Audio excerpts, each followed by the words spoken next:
नमस्कार मित्रों, मैं एसबीएम कंपटीशन क्लासेस से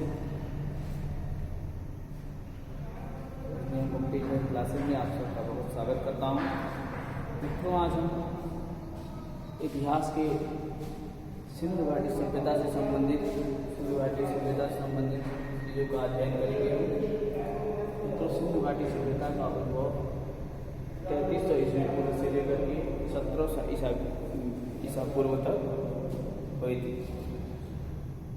3300 ईस्वी पूर्व से लेकर के 1700 ईस्वी पूर्व इसका उद्भव था। सिंधु घाटी सभ्यता जो है प्रागैतिहासिक काल जो था, प्रागैतिहासिक काल के बाद का जो काल और अर्ध प्रागैतिहासिक काल था, उस काल से संबंधित है, जिसके हमें लिपि तो कुछ मिले हैं, वस्तुएं मिली हैं, कुछ लिपियाँ मिली हैं, जिसे अभी तक हम लोग पढ़े नहीं जा सकते, पढ़े नहीं गए हैं। उसी के विषय में अध्ययन करेंगे। सबसे पहले हम बात करेंगे जो सिंधु घाटी सभ्यता का उद्भव हुआ था, तो 1921 ईस्वी में सर्वप्रथम खोज किया गया था जॉन मार्शल के निर्देशन में दयाराम साहनी द्वारा 1921 में दयाराम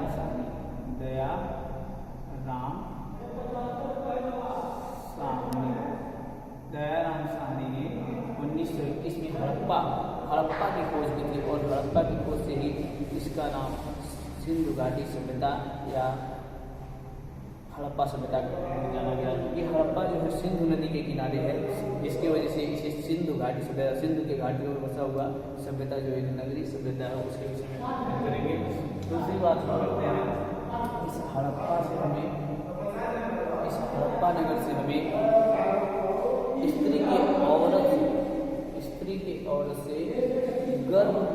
औरत के गर्भ में पौधे का उद्भव दिखाया गया है, जो उर्वरता की देवी के नाम से जाना जाता है। और ये हड़प्पा सभ्यता सबसे प्राचीन सभ्यता है सिंधु घाटी सभ्यता की। यहाँ से चांदी के उत्खनन का भी प्रत्यक्ष प्रभाव मिलता है। दूसरा मोहनजोदड़ो का भी तो 1922 ईस्वी में राखल दास बनर्जी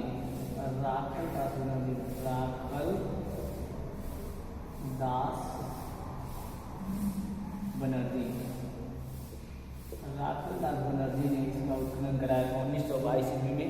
राखल दास बनर्जी मोहनजोदड़ो में विशाल स्नानागार और जो विशाल स्नानागार के गुण थे, यहाँ से ही प्राप्त हुए थे मोहनजोदड़ो से, जिसे मृतकों का टीला कहा जाता था।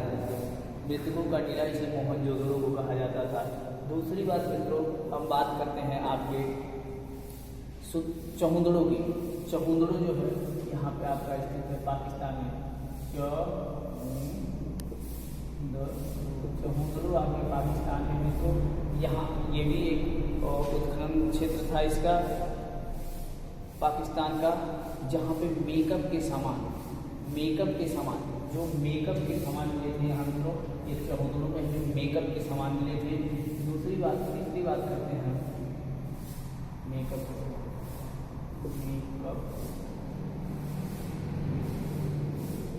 सामान यही चहुंदड़ो से मिले थे, और यहाँ से विशाल स्नानागार मिले थे। मोहनजोदड़ो से, हड़प्पा से चांदी के और स्त्री के गर्भ से पौधे प्राप्त हुआ, जिसे उर्वरता की देवी माना गया। तीसरी बात करते हैं सुतकामदूर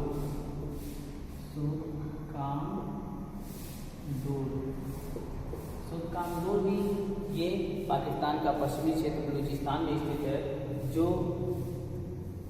सिंधु घाटी सभ्यता का सबसे पश्चिमी क्षेत्र माना गया है। सिंधु घाटी सभ्यता का सबसे पश्चिमी क्षेत्र माना गया है मित्रों, ये आपका सुतकामदूर ये सब पाकिस्तान में स्थित पाए जाने वाले स्थल हैं। उसके बाद बात करते हैं मित्रों लोथल।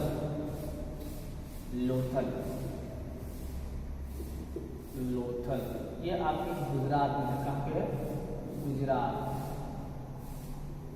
गुजरात में लोथल है, जिसे गुदीवाड़ा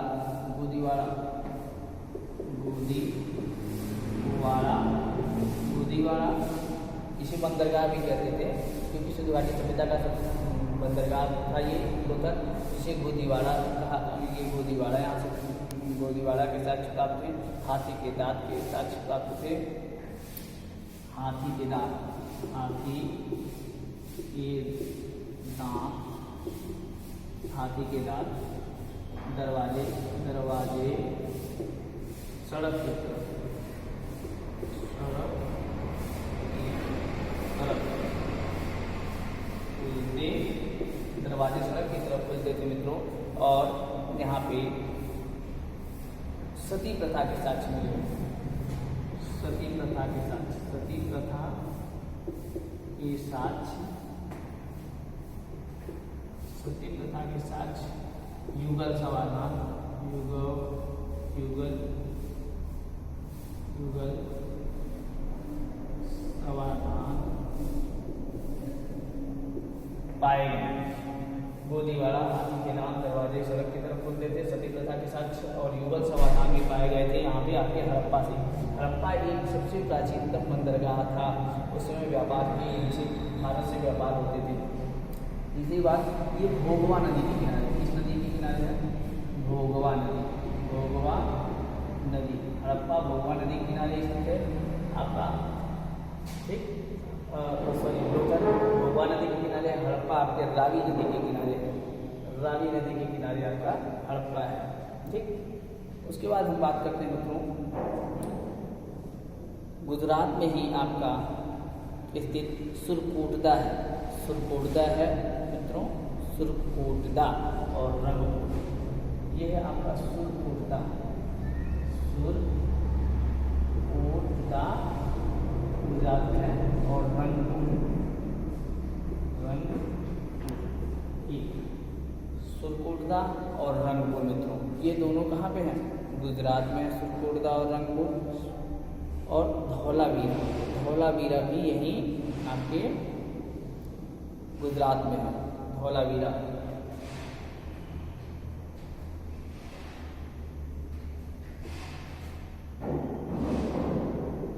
धौलावीरा, धौलावीरा जो सबसे बड़ा सिंधु घाटी का दूसरा सबसे बड़ा क्षेत्र था जहाँ पे पाया गया था, ये सबसे पश्चिमी सबसे बड़ा था धौलावीरा, सबसे बड़ा, ठीक, दूसरी सबसे बड़ी थी ये व्यवस्था। उसके बाद हम बात करते हैं पंजाब में रोपड़, पंजाब में रोपड़, पंजाब आपका पंजाब में, पंजाब में आपका जो पाया गया रोपड़, रोपड़, रोपड़ पाया गया, रोपड़। अब आपके राजस्थान में है कालीबंगा, इसे चूड़ियों का क्षेत्र कहा गया, कालीबंगा, चूड़ियों वाला क्षेत्र कालीबंगा को कहा गया। मित्रों, यहाँ से कालीबंगा से हमें धान के भूसे मिले हैं, कालीबंगा से चूड़ी मिले हैं, जुते हुए खेत का साक्ष्य मिला है, कर्मकांड के साक्ष्य मिले हैं, यज्ञ का साक्ष्य मिला है। कालीबंगा से चूड़ी, जुते हुए खेत, जुते खेत, कर्मकांड साक्ष्य और कर्मकांड के साक्ष्य मित्रों हमें यहाँ से कहाँ से मिले हुए हैं? आपके कालीबंगा से, कालीबंगा से। और यज्ञ के साक्ष्य, यज्ञ के साक्ष्य, यज्ञ के साक्ष्य, ठीक, साक्ष्य मिले हैं आपके कालीबंगा से, कालीबंगा से मित्रों यज्ञ के साक्ष्य मिले हुए हैं। उसके बाद हम बात करते हैं हरियाणा, हरियाणा में आपका है धौलावीरा, हरियाणा, हरियाणा, हरियाणा, हरियाणा में आपका धौलावीरा। ये धौलावीरा सिंधु घाटी सभ्यता की सबसे बड़ी सभ्यता है, सिंधु घाटी सभ्यता की सबसे बड़ी नगरीय सभ्यता है धौलावीरा, जो आपके हरियाणा में स्थित है मित्रों। सॉरी बनावली है, सॉरी बनावली, धौलावीरा तो आपके यहाँ पे है, अच्छा धौलावीरा बनावली के साथ, बनावली, बनावली, बनावली सबसे बड़ी सभ्यता है ये हरियाणा में स्थित है बनौली।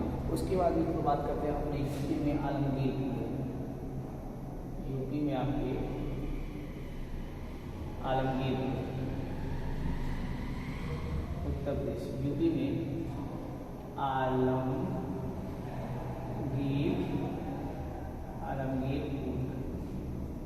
सबसे पूर्वी क्षेत्र आलमगीरपुर सबसे पूर्वी क्षेत्र है। और सबसे पश्चिमी कौन सा है? सुल्तानपुर सबसे पश्चिमी है। सबसे पश्चिमी क्षेत्र है सुल्तानपुर। आपका सबसे दक्षिणी की बात करें मित्रों तो दैमाबाद है। सबसे दक्षिणी की बात करेंगे तो आप है दैमाबाद।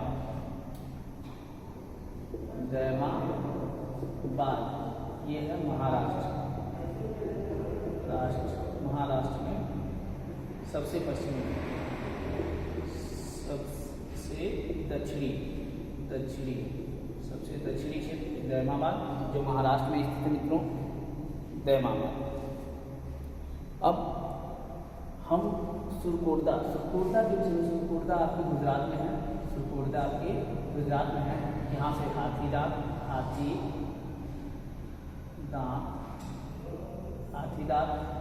कलश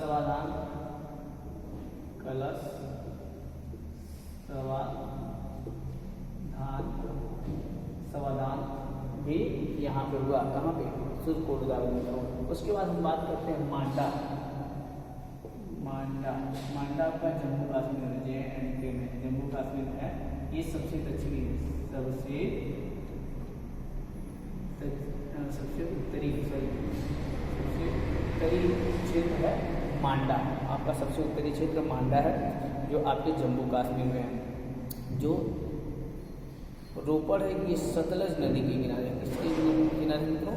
सतलज नदी। जो रोपड़ है आपका पंजाब में, ये सतलज नदी के किनारे आपका रोपड़।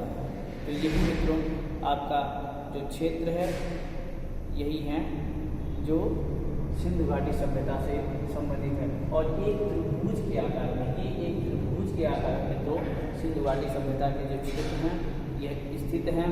और यह एक प्राचीनतम सबसे नगरीय सभ्यता थी। ये सिंधु घाटी सभ्यता के लोग आपके इसी जो मध्य एशिया के ईरान फारस में जो विकसित व्यवस्था थी वहीं से आए थे। यहाँ का मृदभान जो था ये लाल होता था। उसके माप तौल का जो भार था वो 16 kg का होता था। माप तौल का सबसे न्यूनतम सबसे कम भार जो था वो 16 kg का होता था। इनका व्यापार मुख्यतः किससे होता था? फारस, ईरान से होता था, ईरान के साथ होता था। इनकी लिपि जो थी चित्रात्मक थी मित्रों। और इनकी जो पूजा करते थे ये पशुपतिनाथ की पूजा करते थे और मातृ देवी की पूजा करते थे। इनकी सत्ता थी वो मातृ सत्ता थी मित्रों।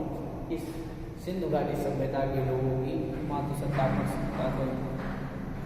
यहाँ पे दुर्ग पाए जाते थे, भी पाए जाते थे जहाँ पे ऊपरी क्षेत्र में रईस वर्ग विराजमान होता था और निचले क्षेत्रों में जो गरीब वर्ग होते थे, जो शासक वर्ग, जो जनता होती थी वो निवास करता था। इनकी सड़कें जो है पूरब से पश्चिम की तरफ होती थी। होती थी जिसे पूरब पश्चिम से हमारे चले और पूरब की तरफ वो साफ होता जाए, इसलिए वो पूरब से पश्चिम की तरफ होती थी।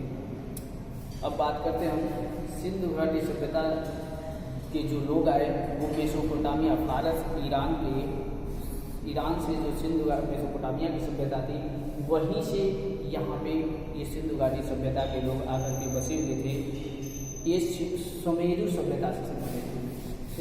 मेसोपोटामिया के पश्चिमी क्षेत्र के जो सभ्यता थी उसे सुमेरु की सभ्यता कही जाती थी। और वहीं से आकर के इसी ईरान से आकर के यहाँ पे सुमेरु की सभ्यता के ही लोग आकर के यहाँ सिंधु घाटी में बसे और यहाँ सिंधु घाटी नदी घाटी में बसे और यहाँ पे सिंधु घाटी सभ्यता के नाम से इसे विकसित किया। अब बात करते हैं ये नगरीय सभ्यता थी मित्रों। और दूसरी बात हम बात करते हैं ये जो सिंधु घाटी सभ्यता का अंत हुआ इस सिंधु घाटी सभ्यता के अंत का सबसे प्रमुख कारण यहाँ पे जो बाढ़ का होना, बाढ़ ग्रसित होना, बाढ़ एकाएक ये उद्भव हुआ इस सिंधु घाटी सभ्यता और एकाएक समाप्त भी हो गया।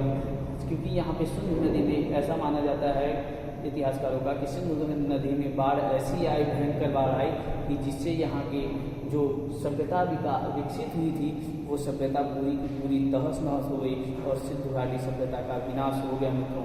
तो मित्रों आज हम सिंधु घाटी सभ्यता के विषय में अध्ययन किए हैं। सिंधु घाटी सभ्यता का जो काल है 3300 ईसा पूर्व से 3300 ईसा पूर्व से लेकर के 1700 ईसा पूर्व माना गया है। इतिहासकारों के माध्यम से कई लोगों ने कई प्रकार से वर्णन किया है। तो ये हमारे जो क्षेत्र हैं इसको मैंने आज आप लोग को बताया, दर्शाया। इसको आप ज़्यादा से ज़्यादा पढ़िए, लाइक करिए, सब्सक्राइब करिए चैनल को और ज़्यादा से ज़्यादा शेयर करिए। तो आपको फिर एक बार पुनः SPM कॉम्पिटिशन क्लासेस में धन्यवाद देते हैं। इसे देखने के लिए, इसे सुनने के लिए, इसे लाइक करने के लिए और शेयर करने के लिए और चैनल को सब्सक्राइब करने के लिए मित्रों नमस्कार।